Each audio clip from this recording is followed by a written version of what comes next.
Yeah, so it was sort of like a service design 101.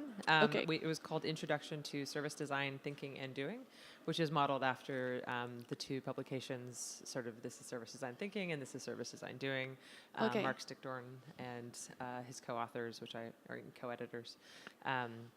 So I had pitched 2 workshops, and they had expressed to me that it would be, even though this is the 3rd year that they've done the conference, that there would still, there's still new people coming into service design, and that we would benefit from having some introductory material. So, so I basically just put together some content for about 20 to 30 minutes, maybe 35. I'm a little verbose. Okay. So, and I went through the sort of some of the jargon, like front stage, backstage, actors, touch points, people, processes, props, like just things that might come up and what those are. I went through the different, like the service experience life cycle. Okay. So kind of, if you think of the very beginning stage of a service experience where someone is unaware, how do you get them to aware, to interested, to buy, that very first experience, so the receiving moment. And buy could be interchanged with subscribe or join, whatever that action is. Yeah. And then after that, taking them into sort of their early use of the service, a normal use, and then the way I differentiated it was, and let me know if this is too in the weeds. No, go for it. Yeah, you can always edit. But so you kind of go to normal use, which is like your very first experience with it. So the onboarding, maybe your first, depends on what the thing is. If I give the example of, in the States, we have Blue Apron and several other competitors of a meal delivery service where you have like all your ingredients in a box and you can cook them. Yeah. And so I said maybe your early use is like the first meal that you make, right?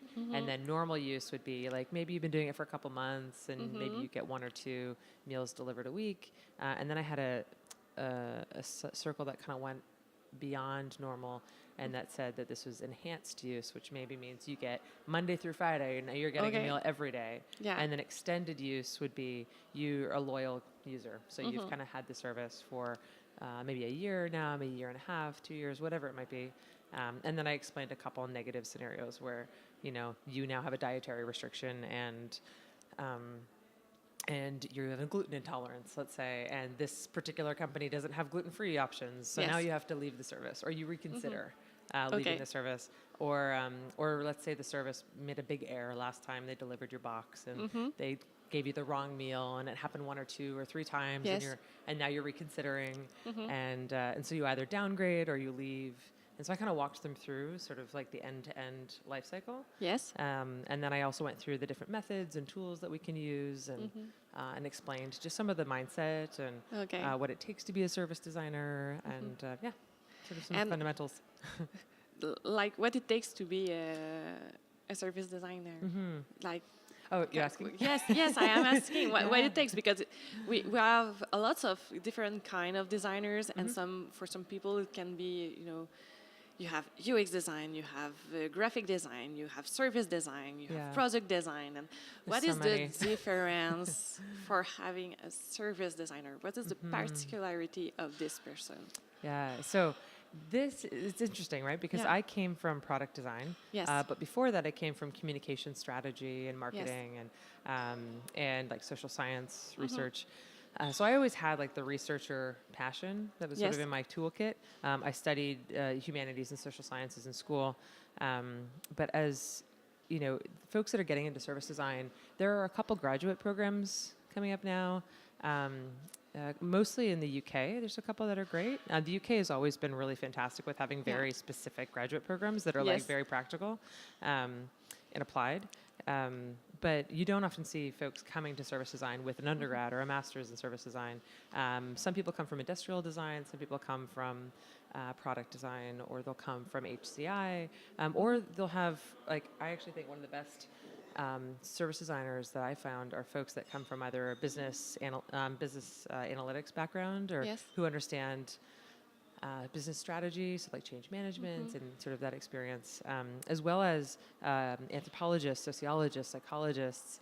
You really need to have qualitative research chops. So like if you're comfortable doing ethnography, observing people, documenting, anyone who's like been a journalist, that'd be kind of cool, you know, like if you're really comfortable taking photos and like, you know, just observing human behavior, having that attention to detail and that curiosity to kind of explore things that look unusual or things that sound unusual. But I think the other key thing that I kind of outlined was the need to be able to think visually. I think that's a core skill as a service designer.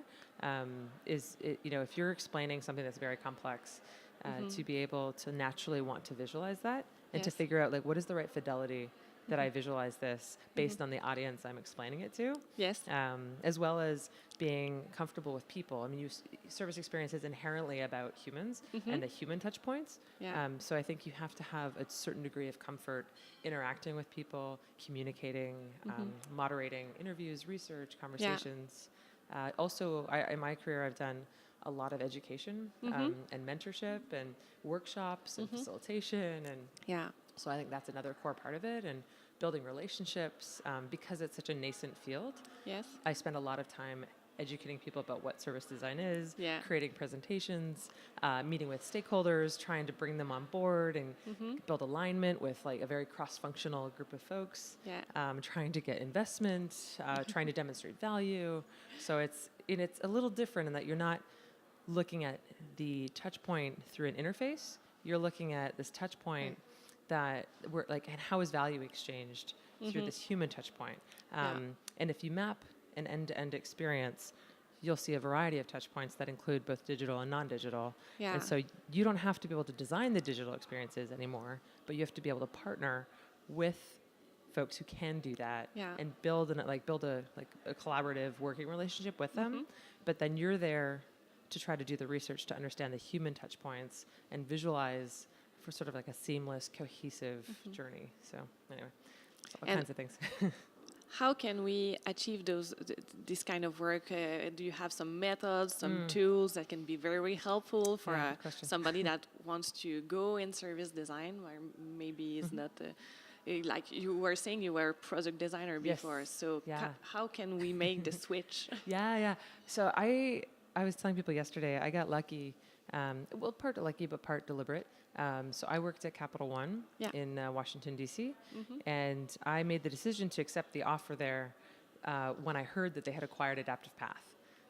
So the San Francisco sort of, design consultancy, they were really big in UX for a while, but then they sort of shifted into service design and behavior design, and that became their specialty. And when they got acquired, there were about 25 employees. And it just so happened that my first week, like when I onboarded, all of the Adaptive Path employees were in DC in my onboarding cohort. And so I got a chance to meet a lot of them, build relationships. And then I remember Jamin Hegeman, who's one of the, sort of the main, I don't know what you call it, but I don't think he co-founded SDN, but he's been there with Birgit since the very beginning, and he's been to every single SDN global conference. But Jamin's just a fantastic sort of thought leader and he'd probably kill me for saying thought leader. It's a pretentious thing, but but I had a chance. I heard from him. I remember we had a workshop, and I heard him go through sort of this mindset of like service design and just mapping things and how it's really about participatory design and thinking holistically and thinking systemically. And I was like, this is where I want to be. Because I was always more of a design strategist, a design researcher. And this to me was like, and I was such a big picture thinker that like, it was like a natural fit. So I kind of gravitated toward anything Adaptive Path was doing internally. Every workshop, every talk, I went to San Francisco as often as I could. And then I ended up, so Chris Risden was a design director at Adaptive Path. Yes. And he took a position as head of design for Capital One Labs, which has offices in San Francisco, DC, and New York. And when that happened, I had already met him a couple times, but I basically had like 8 interviews with Chris Risden to be like, can I come work with you at Labs? Like, I just want to learn from you and I want to be on your team. And and after like my 8th interview, he was like, okay, you can come. And I know, it was intense. I was like, I was about to like break up with him. I was like, it's like going on dates, like 8 dates with somebody. You're like, are you interested in me or not? Because I'm done with these dates. And he was great. But it was, and I was already with Capital One, but I was on the card design team in a product design role, and I wanted to transition more to like the strategy service design. Okay. And that was sort of the first foray for me into that space.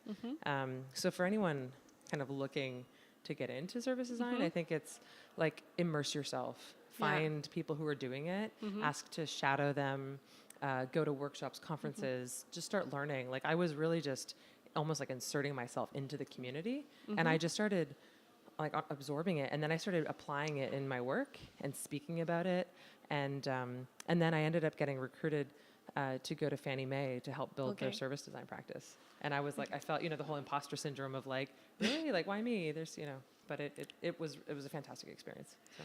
You were talking about also that Capital One was more in UX design, and then they switched to service design.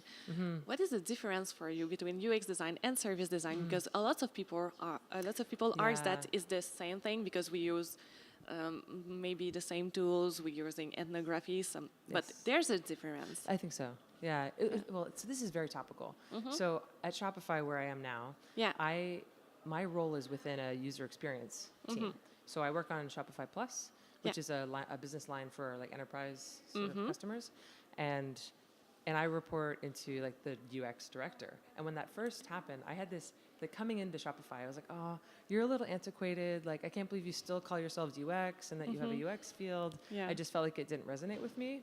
And I don't. Some firms have shifted to refer to themselves as experience design. Like McKinsey is big on McKinsey experience design, and obviously the report that just came out. Yeah. I have some opinions about McKinsey, which I'll spare you from my time at Fannie, and they consulted for us. But so if and this is maybe my English degree speaking right now. Like I get into the semantics of things. It's okay. But I'm interested in your opinion. Yeah. So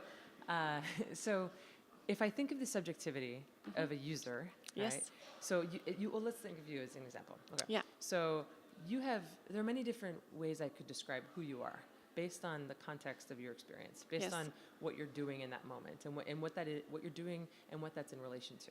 So right now, I'm not a user of this conference, right? I'm an attendee. Like, how would you refer to me, right? In my capacity as a human who is attending this conference, there's a certain subjectivity that you use different verbiage. When it comes to user experience, I think the field came out of like HCI. It was about digital interactions, like human-computer interaction.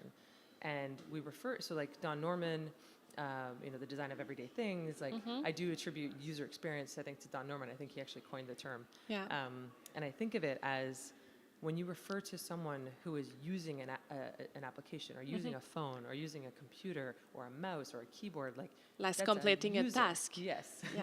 Yeah, like you are a user of this thing, right? Now, the interesting thing that is a very recent, not revelation, but something I'm like marinating in my head, is this notion of a service user, right? So if you look at user experience, and historically it's been very much applied to digital and products, but now you start thinking about service users. Is it fair to say that service design is one component of user experience as the umbrella, right? Because you have digital user experience and service like user experience, or product and service user experience. And within the only thing that counters this is I think of service employees, right?